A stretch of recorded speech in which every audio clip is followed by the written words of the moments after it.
给我瞄准了打，给我瞄准了打，对吧？这样有一个车转腿。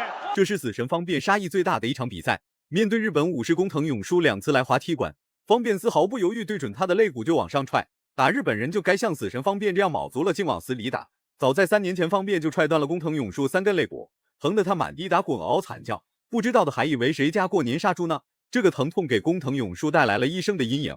苦练3年之后，卷土重来，再次来滑踢馆，试图踢爆方辩脑袋一雪前耻，并强烈要求赛事方让方辩签订生死书，直至有一方倒下，裁判才会上前终止比赛。为了防止意外的发生，方辩特意在外边给工藤永树准备了3辆救护车，以防不测。话就不多说了，来让我们欣赏一下死神方辩的精彩表现。这个人啊，不作死他就不会死。再加上工藤永树都不算是个人，上一次来滑踢馆被踢断了3根肋骨，养伤养了3年才勉强重新回到擂台，结果这家伙非要来滑继续作死。死神方辩在3年前不费吹灰之力将其暴力终结，然而3年后方辩依然能简简单单将其秒杀 KO。比赛一开始，工藤永树就遭到了攻击，致性的下劈腿。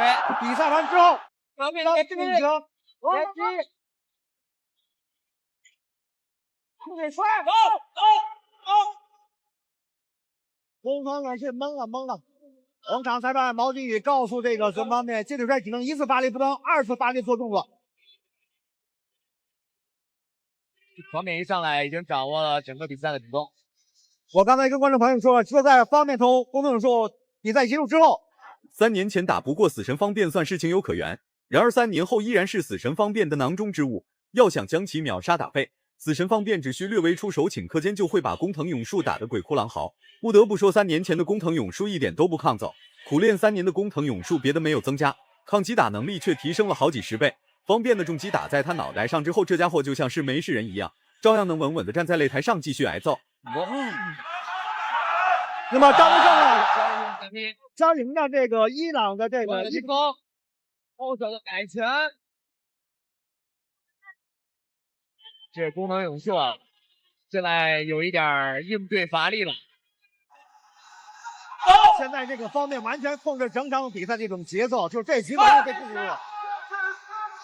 工藤永树想着复仇，我估计不成了，又要死在方面的门下和腿下。工藤永树现在要做的一定是打破方辩的存在，但是在自己的力量、速度和把握时，看到方辩暴打工藤永树的场面，台下的中国观众已经彻底沸腾，呐喊声、衔接呼唤声，还有加油助威声，让本就气势如虹的死神方辩变得更加有力气。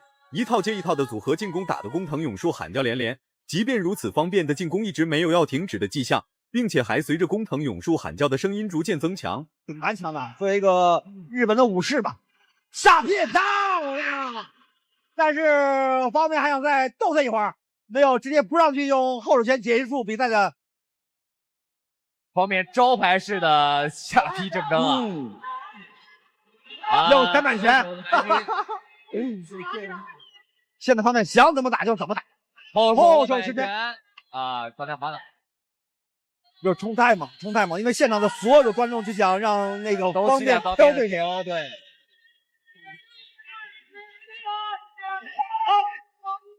这接着带开这个啊！现在这场比赛爆了！第2回合开始了，要不是工藤永树在这3年勤加苦练，恐怕早就在第1回合被方辩打爆了脑袋，踢断了肋骨。本来工藤永树的肋骨上就有伤，再加上方辩频繁的攻击，此时工藤永树不倒下，完全是出于他那顽强的意志力。方辩打了这么多年的比赛，这还是头一次见能硬抗方辩重击且不倒下的外国选手，难怪这场比赛被称为是方辩杀意最大的一场比赛。杀意小一点都打死不了工藤永树，这选手还是挺坚韧的。今天是方辩第32场比赛，完全就是一个表演赛了。没错。但是我们看到工藤永树也是真是能挨呀，这个靶子真是能挨。没错。前手的摆拳，方辩前手的这个前手摆拳啊，真的是神出鬼没，突然就出现，爆发力和启动性都非常高。我们也看到工藤永树的防守能力确实不错，他也知道这场比赛将想复仇，也苦练了很长。工藤永树在这3年期间总共夺得了9连胜，1次败绩都没有。但在死神方辩面前，工藤永树还是那么的不堪一击，看到这一幕，不禁让小编想起了3年前工藤永树被暴揍的场面。不能说是一模一样，只能说是没有什么太大的改变。3年了，工藤永树早就想念方便的重拳了。登上擂台的工藤永树一点都不吝啬，该挨到的重击一点都没落下。运动员会方面真的是非常全面，不管是拳法、腿法，包括摔法。再来一个。虽然我们 WLF 的规则中呢是不允许主动摔法，并且不鼓励摔法。但是像这种接腿摔可以运用，就是我接到腿之后可以运用，但是这点是一次发力，不能2次发力。我接腿之后一次没有我摔倒，我再来一次，那是不允许的。是的。现在在方便的一位进攻和工藤永树的一位防守下，比赛变得越来越像表演赛。安静一点，别动。我击鼓动作，击鼓动。方便一个低位打负，彻底摧毁了工藤永树第一道防御。与此同时，工藤永树肋骨上的旧伤也在这一刻得到了孵化。先不说工藤永树还能不能站起来，就算是站了起来，后续也逃脱不了被方便暴揍的命运。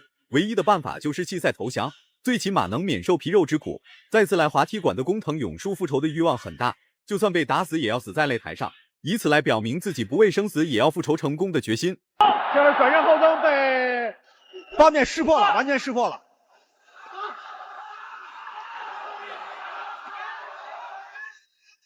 方便多聪明，是吧？我又进击腹部，对不对？要知道，方便今天迎战的是日本的工藤永树。在2011年，方便曾经战胜过对手工藤永树，但是想一雪前耻。现在方便前摆拳，哇！这是第2次掌裁判毛景宇。既然工藤永树是来找死的，死神方便也没必要再继续玩下去。这一次读秒彻底让工藤永树丧失了复仇的信心，肋骨遭到重创的工藤永树脑袋也挨到了重击，实在顶不住压力的工藤永树还在死扛。看来方便不把他打死，他坚决不会善罢甘休。意志品质的确不错，在明显强于自己的对手方便面前，依然坚持要把这场比赛打下去。第2局比赛结束，第2局比赛结束。男子85级超级战方便同工藤永树日本工藤永树第3局的比赛。第3回合开始，工藤永树在擂台上诠释了什么是宁死不投降的日本武士，都被打成了，这个熊样还不主动认输。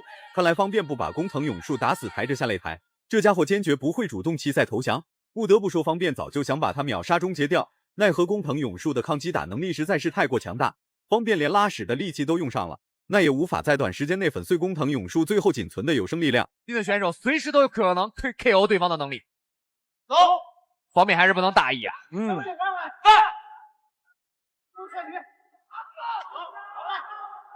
今天方面也打得大开大合，没错，动作幅度很大，因为毕竟这个工藤永树的这口气，最终方便一脚定乾坤，再次重创了工藤永树的肋骨。